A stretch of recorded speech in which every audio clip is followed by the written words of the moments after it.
Maalan isinitti madda maaliin dubbadhaa miti biloogina godhee dadhabbii koo maqaa waaqayyoo sababeeffatee narraana isa qofa miti paastariin tokkosi waldaan banaa jira waldaa haaraadha naan jedhee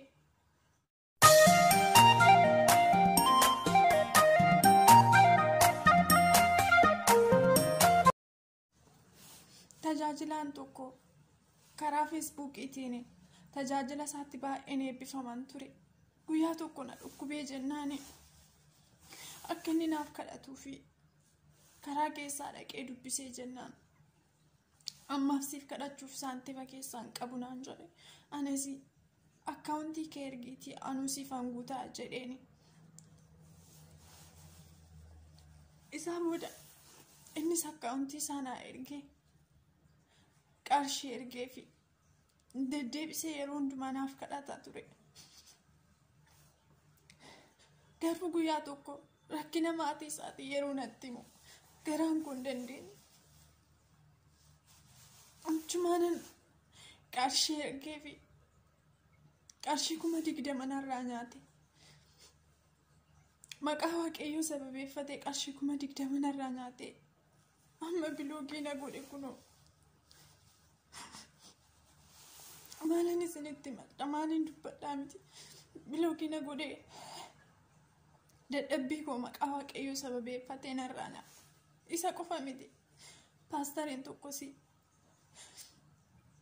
waldaan banaa jira waldaa haaraadha naan jedhee anis nama waaqayyooti yoo jedheen qarshii 15,000 ergeef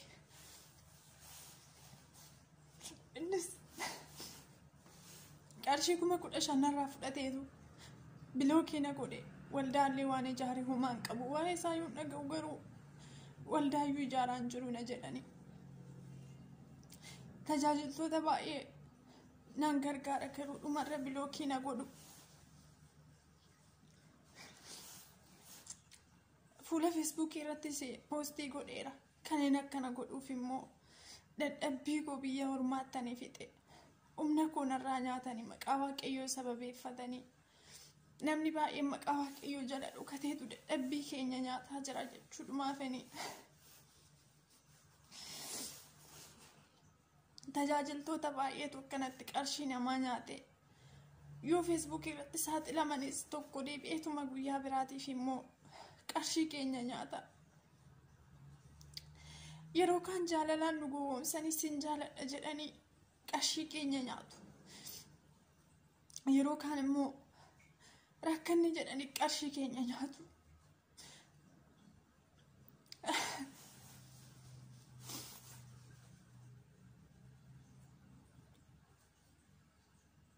meeqaan keessan tokkana jechaa jira meeqaan keenya tokkana jechaa jira nagaa koo sin dagan nagaa waaqayyoo bakka jirtanitti isiniif haa ta'u jaalatamtootaa fi kabajamtoota hordoftoota chaanaalii kooti akkam jirtu nagaa keessanii ani nagaa kooti galanni waaqayyoodhaaf haa ta'u namoonni haaraa gara chaanaalii kooti dhuftan like subscribe gochuudhaan maatii koo ta'a maatii koo taatanii kan jirtan immoo viidiyoo asiin darbu yoo jaallattan sheerii godhaa yaada keessan koomentii jalatti barreessaa isiniin jedha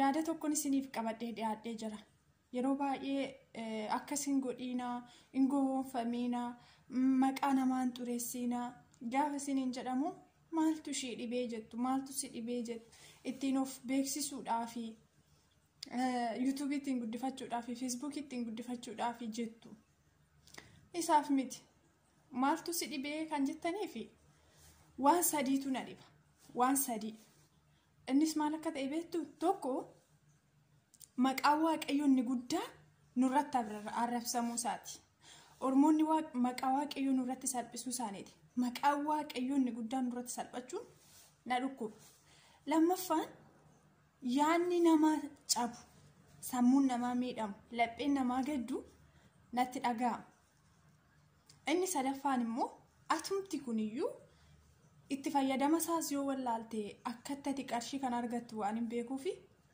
gowwoomfamuun kee ofuma kee sammuudhuma keetiin ofii kee of gowwoomsuu keetii na dhukkuba natti dhaga'ama kanatu na dhiba jechuudha kun sadan kan nan dhibne immoo wanti biraa sababni maaltu jira inaafaa isinitti fakkaata yeroo tokko nama jaalattanitti jaalallee keessanitti qarshiin ergiina qarshii keessaniin ergiina gaafa isiniin jedhani inaaffaa isinitti fakkaata garuu inaaffaadhaaf miti namni gaafa akkana isiniin jedhu amma boochanii argitanitti amma dhukkubsattanii argitanitti amma nama isa tokkottis madaa gootanitti tokkorraa barattanii dhiistan mee gaafii tokkoon isiniif qaba obboloota koo jaallatamoo fi kabajamoo biyya arabaa keessa jirtan jechuudha shaamarran isini tajaajiltoota biyya keessaa karaa onlaayiniitiin tajaajilan liivii galanii tajaajilanii karaa yuutuubiitiin tajaajilanii karaa garee waasaappiitiin tajaajilan isin firooma isaanii karaa keessaa qabaattan malee hidhata karaa keessaa qabaattan malee isiniif hin ta'u isin kadhachuu hin dandeessanii waaqayyo inni waaqayyo wajjin walitti dhiyaatee waaqayyo wajjin wal argee waaqayyotti ergaa keessan isinii himeetu isin immoo guddifata taatanii waaqayyo kadhata keessan isiniif dhaga'uu dadhabe tajaajiltootattis maa qorumsa taatu mee tajaajilaan qarshii koo nyaate jettanii gaafa jechootan isiniif barreesse faan sagalee keessan hin baastan waan barreessitaniif hin baastan waan sagalee ergitaniif hin baastan kan saaquu fa'a kan isin gara social miidiyaatti dhiyeessitan jechuudha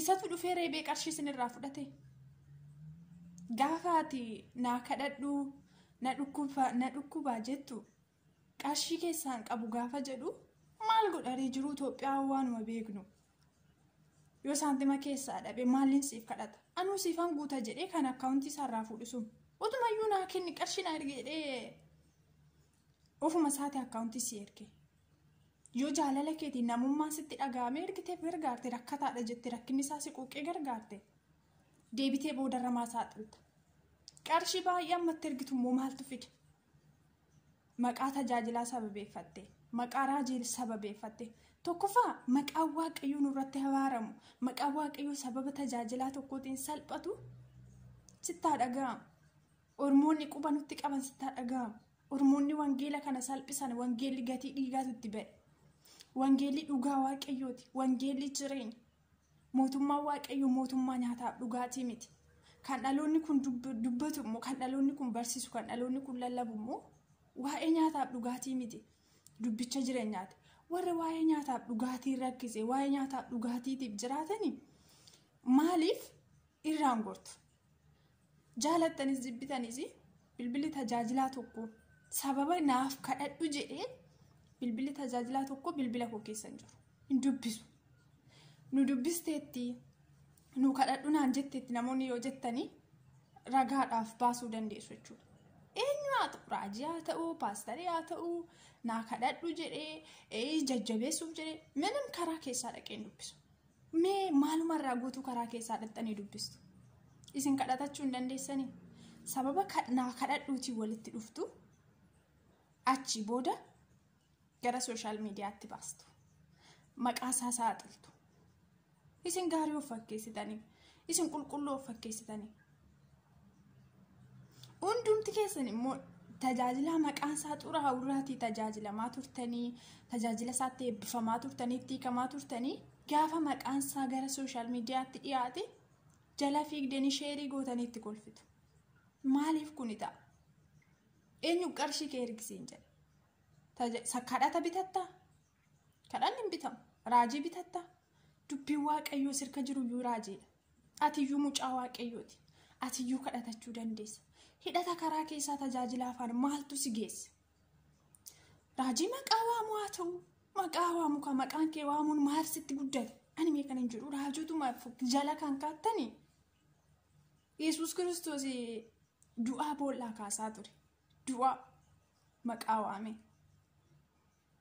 maqaa keetummoo isa jalaa dhokata dinqiin ta'u dinqii karaa raajichaatiin dandeettii raajichaatiin ta'u tokkoyyuu hin jiru Yesuus Kiristoos isa dinqii gochuu beekutu dinqii godha malee atiyyuu yoo kadhatte waaqayyo dhibee kee irraa si fayyisa atiyyuu yoo kadhatte waaqayyo waan hundumatti si milkeessa yoo baastee saaxiluun qarshii kee erguun of to'achuu dadhabuun sitti guddate tajaajila afaan hidhata karaa keessaa dhiisi qarshii keen ergitammoo yoo ta'e saaxile ergitammoo yoo ta'e gara feesbuukiitti hin baasin ergitammoo yoo ta'e maqaa isaan xureessin maqaa isaa xuraa'uu qofa miti maqaa waaqayyoolleen xuraa yaadni isaan caba namni keenya waan xiqqoo shi barbaadeetu qaawwa xiqqoo barbaadeetu qorqoree isheetti qaawwa isaa bal'isa madaatti guddisa maali isin maaluma isin maaliif obboleessa keessanii laphee isaa cabsitu yaada isaa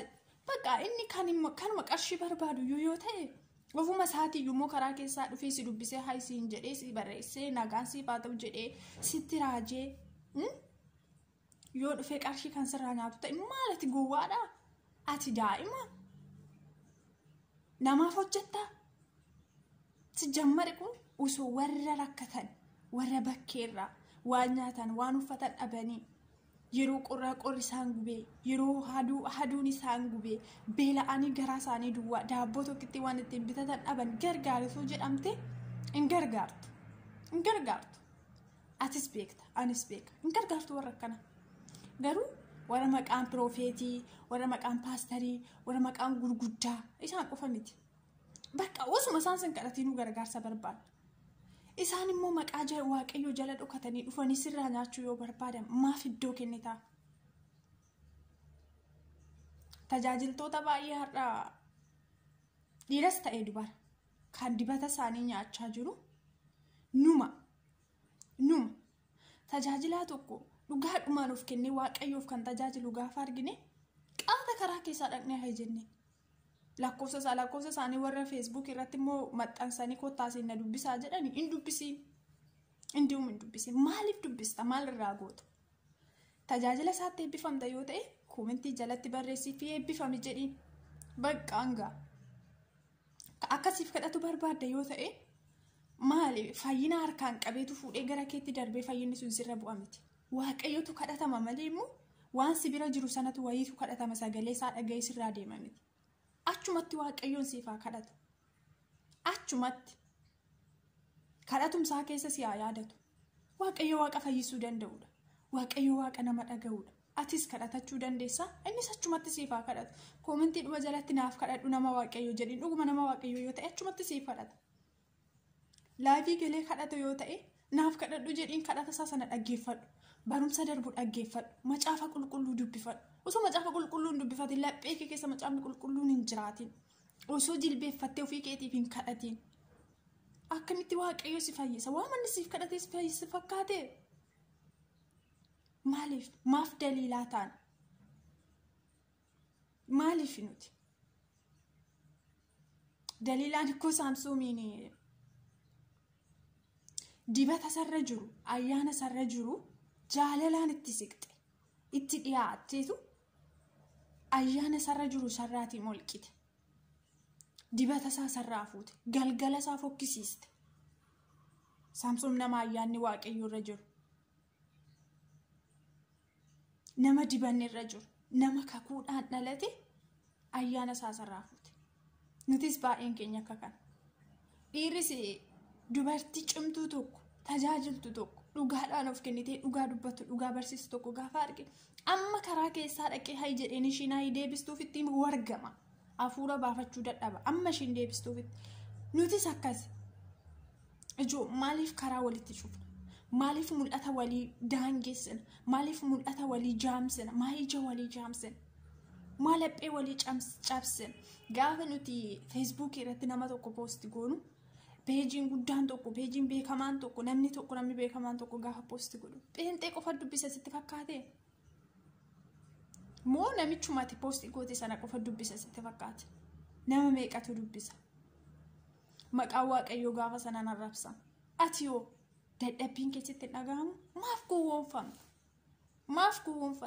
maaf moofkamta atoo daa'ima miti ati nama ofii keerra darbiteeyyuu nama biraa gorsuu dandeessu nama biraa deebisuu dandeessu maaliif gowwoomta kanaaf adaraa keessan gorsa tajaajiltoota keessan hin dubbisiina in kadhachiifatina inoo isina jalan kaatina bakka jalan kaatina namni gaafa iyyuu sagalee itti baay'ate irrifata jechuun bakka hin gufata jalan kaatina tajaajila isaatti eebbifamtanitti yoo ta'e achumatti eebbisa kadhachiifachuu yoo barbaadan ta'e achumatti isin yaa kadhatu yoo gargaarsa barbaadan immoo dhumarra gaafa wanti yaaddan isiniif mijachuu baate in saaxiliina eenyumayyuu in saaxiliinaa jiru in gowwoomina boru wanti lama akka jiru yaadadhaa. Wanti lama yoo gaarii hojjette mootummaa waaqayyoo galta. Ama hojjette yoo taate garuu si ol galta. Ibidda bara baraatu si nyaata. Gaafa lapheen namaa sitti gaddu garaa waaqayyoos akkasitti gaddu hin dagatin. Nuti koo gooftaa keenya Yesuus Kiristoosii qaamaan ijaan argineetu isa jaallanna miti. Ijaan argineetu Yesuusiini waan gaarii isaaf goona miti. Nama nu cina jiru yoo jaallanne, nama nu cina jiruuf yoo yaanne, nama nu cina jiruuf gaarii yoo goone, garaan nama nu cina jiru yoo nutti gammade, garaa waaqayyoo nutti gammada. Obboleessa nu cina jiru kan hin jaallanne immoo Yesuus hin jaallanne jechuun nuyi akka tsaadiqiidhuma of goone beekaa qulqulluu of goone isa tokko xureessine. Ofii of to'achuu dadhabne, ofii of gorsuu dadhabne, ofii of mo'uu dadhabneetu nama sakaanitti gufuu ta'aa jira. Maali obboloota koo? Adaraa keessan hin dubbisinaa tajaajiltoota karaa keessaa ibidduma kana gadaa buusu humna isaatiin miti kan gabbuuse Kiristoosin galateeffadhaa. Dinqii ta'eef Kiristoosumaan galateeffadhaa. Waan barbaadan immoo waaqayyotti dabarsaa kennadhaa. Ati guddifata miti si dhagaa. Kanaaf maaloo dadhabne bakka boo'ichuma FB kanarraa dadhabne. Saaxiluma FB kanarraa dadhabne. Mi'aatis waan wajjinaa softituu poostii goote kan keetu kana caala ture. Dhuguma kan keetu kana caala.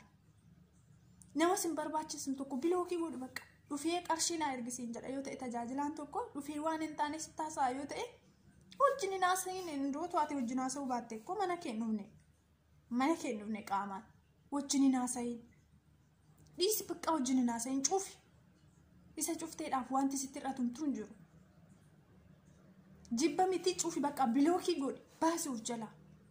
Yoo gorsuu dandeesse moo yoo deebisuu dandeesse gorsi deebisi. Kanaan alatti adaraa keessan. Inaasofsiisinaa hidhatuun karaa keessaa tajaajilaa wajjin dhiisaa. Aasaadhuma karaa keessaa tajaajiltoota wajjin dhiisaa. Tajaajiltoonnis yoo dhageessan ta'e maqaa waaqayyoo ofirratti hin salphisiisinaa. Maqaa waaqayyoo ofirratti hin salphisiin burutti gaafatamtu. Nama fuulduratti tuffatantaniitu yoo ta'e, nama fuulduratti namni isin dhaga'u yoo ta'e, isin muka tajaajiltu miti. Yookiin simbirroota tajaajiltu miti. Marga lafarraa tajaajiltu miti. Namadha kan isin tajaajiltan. Namattidha kan isin dhugaa waaqayyoo dubbattan. Namni isin dhaga'u taanaani maal gatii qabayyuun keessan, tajaajiluun keessan. Nama fuulduratti yoo isin of kabajjan immoo namni isin kabaja. Yoo isin maqaa waaqayyoo ofirratti kabajjan immoo namni isin kabaja. Waaqayyoo yoo sana isin kabaja. Miti yoo ta'e garuu waaqayyo ayyaana isaa sinirraa kaasa. Ayyaanni waaqayyo sinirraa kaanaan immoo gatii hin qabdan. Qullaadha isin, duwwaadha isin. Isin dadhaboota, namni dadhabaadha. Ayyaana waaqayyootu nama jabeesse malee. Maqaa waaqayyoo ofirratti hin salphisiinaa. Hin dubbisinaa karaa keessaa dhaqxanii nama. Qarshii naa ergin jedhinaa yoo namoonni akkas jettan yoo jiraattan. Waaqayyoo isin gargaara. Dhugaadhaaf jiraadhaa. Dhugaadhumaaf jiraadhaa. Dhugaadhaaf yoo jiraattan galgalli keessan hin bada. Miti yoo ta'e garuu galgalli keessan hin yoo dhugaadhaaf jiraattan galgalli keessan hin tola. Dhugaadhaaf hin jiraattan yoo ta'e garuu galgalli keessan hin fokkisa. Tajaajiluun keessanii akkasumaan ta'a. Duwwaa ta'a dhumni keessan. Adaraa keessan. Maqaa waaqayyoo isin irratti hin salphatin. Hin dubbisinaa, hin kadhatiifinaa. Yoo kadhachuu barbaadde achuma manuma keessatti jilbeeffadhaa kadhadhaa fi kadhata keessan keessatti yaadadhaa. Waaqayyoo hin dhagaa. Hin dhagaa waaqayyo. Maaloo dhaloota babbadoo hin taanu. Biqaa hidhatuma hin taane haa dhiifnu walii keenya wajjin. Hidhata hin taane haa dhiifnu. Yaada hin taane haa dhiifnu. Yaada sobaa qabannee hin deemnu. Yaada wal ammeessuu, maqaa wal addeessuu, wal xureessuu, yaada wal leeyyessuu haa dhiisnu. Gara waaqayyo nutti hin gammadu kana gochuu keenyaan. Gaarummaa yoo goone garuu gatii gaarummaa keenya harka waaqayyo irraa arganna. Waan gaarii yoo hojjanne, hojjechuu yoo dadhabne waan gaarii yoo yaanne gatii gaarii yaaduu keenya waaqayyotu nuuf kenna. Adaraa keessan maqaa waaqayyoo ofirratti hin salphisiinaa. Dibata walii keessanii walirraatii hin fuudhinaa. Ayyaana waaqayyoo keessaa wal hin baasinaa. Ulfina waaqayyoo keessaa wal hin baasinaa. Dadhabne bakka. Maquma dhaamu dadhabne. Maali tokkorraan barattanii? Maqaan tajaajilaa tokkoon naa badu hin barattanii bakka. Of hin eeggattanii. Maaf of eeggachuu dadhabdu? isinitti tola maqaan dhaamu inaasofsiisinaa bakka naman beeksa waan ta'eef inaasofsiisinaa keessi namaa mul'atu waan ta'eef inaasofsiisinaa dhiisaa karaa keessaa dhaqxanii jajjabeessuu dhiisaa karuma gubbaa almarraan feesbuukii dhumarraan jajjabeessaa achumaan wal jajjabeessaa achumaan waliin taphadhaa malee tapha karaa keessaa haasaa karaa keessaa dhiisaa isin fayyadu isinis salphisistu maqaa waaqayyoo isin irratti salphisa waan ta'eef adaraa keessan ergaa koo kan hojirra oolchaa adaraa isinitti